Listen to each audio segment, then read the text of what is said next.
I'm here for Cooking with the Blues. I'm making a cassoulet. I'm doing a traditional Toulousian style, which is, I'm in Texas, so I can't find the ingredients that I need. So I went ahead yesterday and I made these Toulouse sausages. It's just a fresh pork sausage. It has white wine, thyme, parsley, all fresh out of the garden, and salt and pepper and fresh grated nutmeg. And I grilled them off, just proofed them off. They're fully cooked. I also have some pork belly here, and we're gonna use some thyme, parsley, and we're also gonna come to the star of the show is this pheasant confit that I made. It has rosemary in it. It has orange rind, or orange zest, lemon zest, and this is duck fat that's rendered. Trick to this, it's been curing for 3 days. But when you go to cook it off in the oven, you want to cook it slow, about 200 degrees for 2 or 3 hours.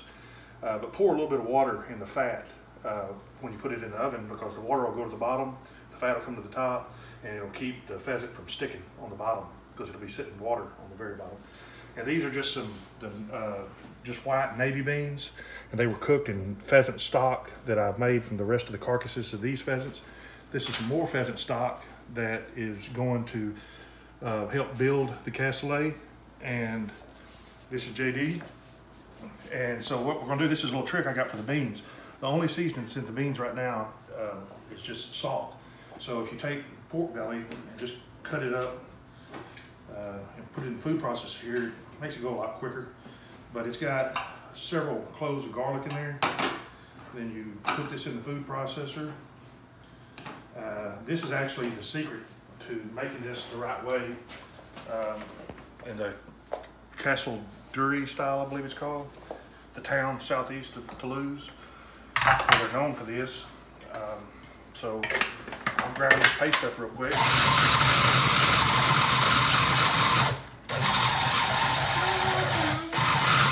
process is just about I've had this thing for 15 years.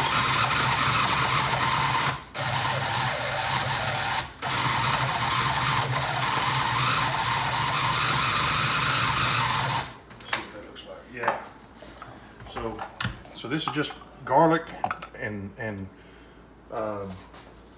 pork belly. So you take it, take it over here. I'll pour it into the beans, and this is a really rich dish. Obviously, you'll see more of that when the more I get into it.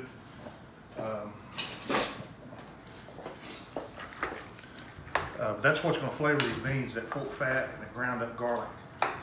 And there's a couple little tricks here that you have to do if you want to. This is the difference between making cassoulet and making pork and beans.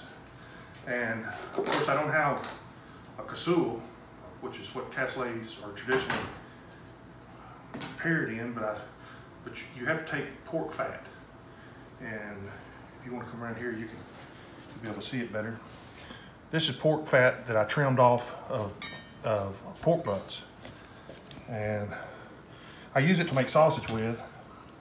If you line your vessel with it, it'll add a ton of flavor. It's going to put fat into it, but like I said, this is enough to feed 10 people. So you get in there about like that. There's no exact way to do it. There's no reason to you know, take the leaves off of it. Just throw the whole thing in there like that. And then the way you do it is you take a layer of beans, put it in there, and then you take some of your Toulouse sausages, you arrange them in there about like that. Then you take some crispy pork belly, put a few of those in there.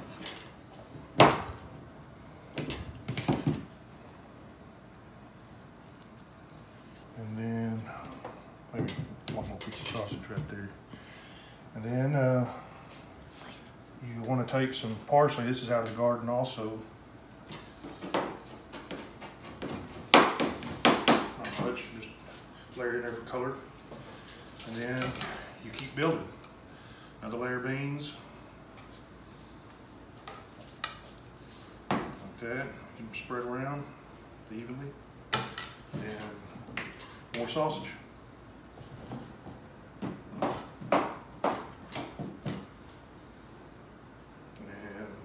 more pork belly.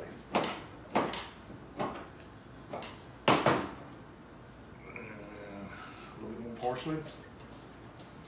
Doesn't have to be perfect. This is a real rustic country style dish. I add just a little bit more thyme to it right here. What do you think? All right, then go one last layer of this. A lot of the American versions of this put breadcrumbs on top, but you don't. That's not the right. I mean, if that's what you want to do it, you can do it, but that's not the proper way that it's supposed to be done. So we'll just nestle those down in there. And look, there's a sausage left for JD.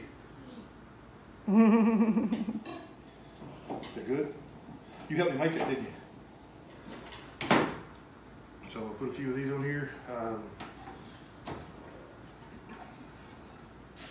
like this, and then. What you want to do is the pheasant is going to be saved for the very end. It will be placed on top after it's cooked about 3/4 of the way through.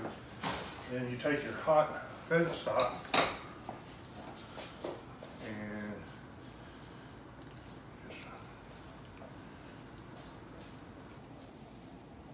fill it right up. So I'll take a little bit of this bean. Yeah, that's right there is exactly where you want the liquid to be, just right at the top of it. And so what'll happen is we're gonna put this in a cold oven. It's not there's no heat in the oven. And the reason you want to do that is this is a lot of food. This is a really good vessel to cook it in, so it's gonna retain heat, and you want it all to come up at the same temperature.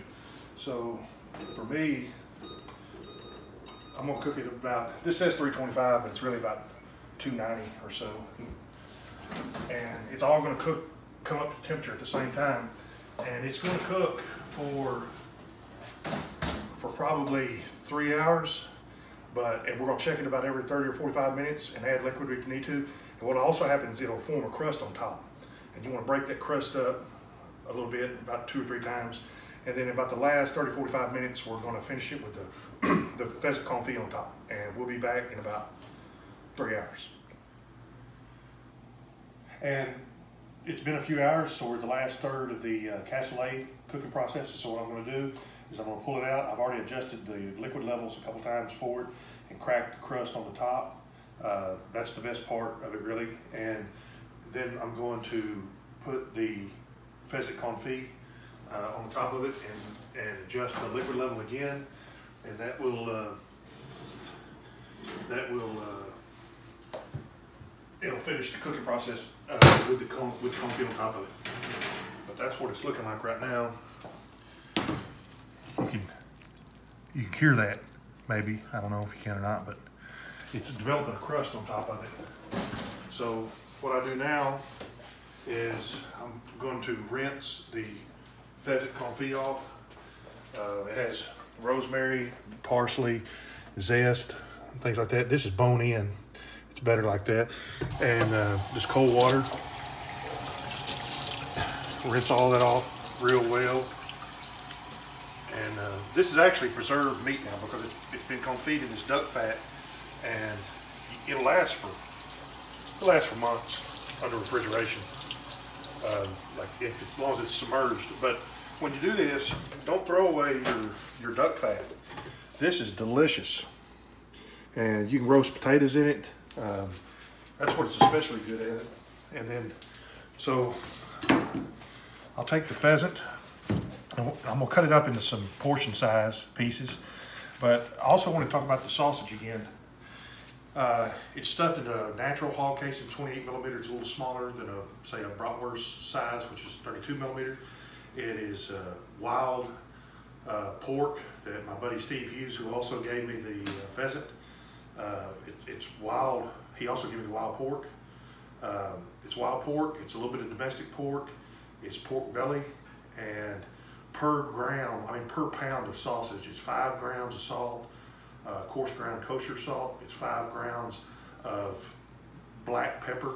I made the black pepper, I smoke it in pecan, then grind it. And it's 8 grams per pound of fresh garlic. And it's hard to measure, but it's just some freshly grated nutmeg. And then thyme and parsley from the garden. I don't measure that, I just mix it until it looks good. My sausage machine here, that's my stuffer. You make it and freeze it, portion it out, vacuum pack it and freeze it.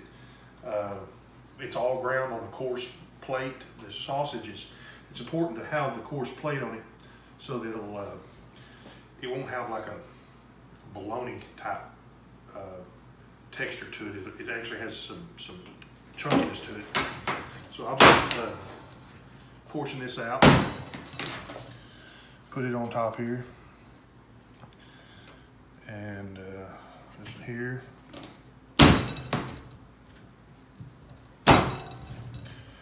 It's better with it's harder to eat, but it's better with the bone in.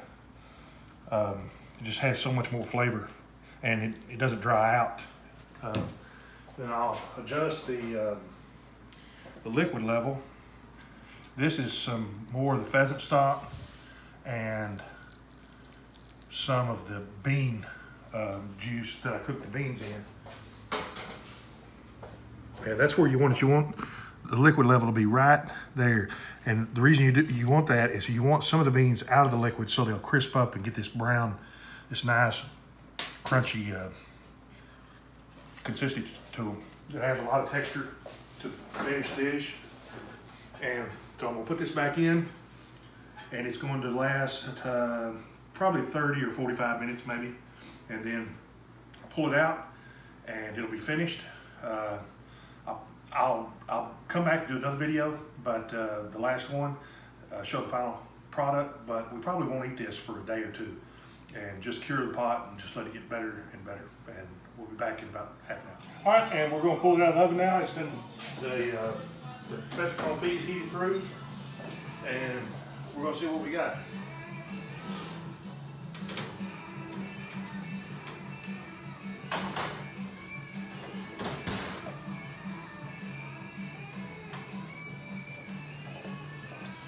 Look at that. Cassoulet. In fact, if you want to see what it looks like when you buy it in France, we have a can that we got in France of it. You can buy it on the storeroom shelf, or the grocery shelf there. And but this doesn't have duck in it, it's pheasant. And this, I got this from my buddy Steve Hughes. He got these pheasants, wild hog. And I'm gonna plate it up a little bit. Pardon the mess, we've been making, JD's making lemonade. Isn't that right? Piece of thyme. That's really good thyme. Piece of pheasant.